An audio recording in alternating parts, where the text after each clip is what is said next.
Hey everybody, I'm Steve the Gumball guy with Gumball Stuff. You just purchased your first machine and now you need to know how it works. We get a lot of calls asking, how do I unlock my machine? How do I fill my machine?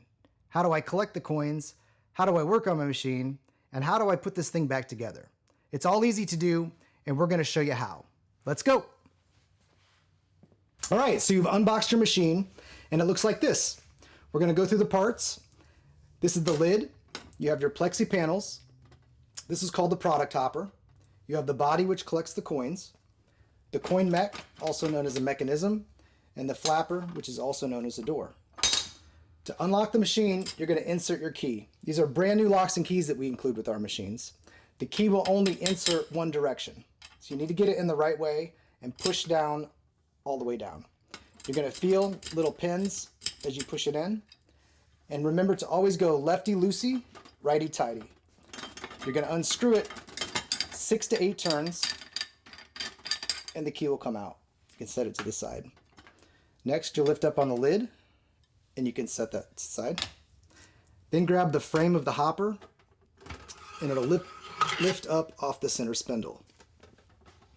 The body is which holds the coins, and you can dump them out. If you have a good month collection, you're going to be real happy. Woo!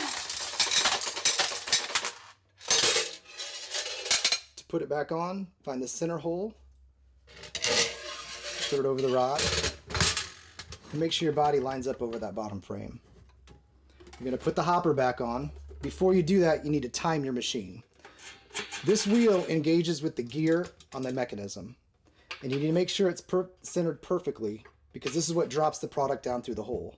If you have that offset, sometimes it'll bend twice, sometimes it won't bend, so it's very important to make sure you put it in just like that. Put it back over the top.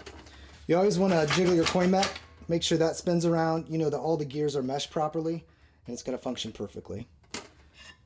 Go ahead and put your lid back on, and it's time to lock it up. When you lock it, now you're going to go righty-tighty. And when you do this, it's another 6 to 8 turns. And you never want to over-tighten it. Always snug, never tight. If you do, you could bend your key. It could be it could be locked too tight and it's hard to unlock. So just snug. Here's a couple other problems that customers have encountered. During shipping, things can get thrown around a little bit. They'll put the key in it and try to unlock it, and they'll write us and say, hey, Gumball guy, it won't open. What happens is there's too much pressure on the lock because the machine is shifted. If you can see this gap up here, you got to get rid of that, kind of tap the lid a little bit, and then it'll unlock okay. The other one that we've seen is it can hop out down here. Same thing, they won't be able to turn the key because it's too tight. I'm just going to pop this thing around, tap it a little bit. Now it's loose, and it will easily unlock. We'll be doing videos for a bunch of other types of machines. Go ahead and feel free to check us out, or if you have a request, we'd be happy to make a video for you. Thanks.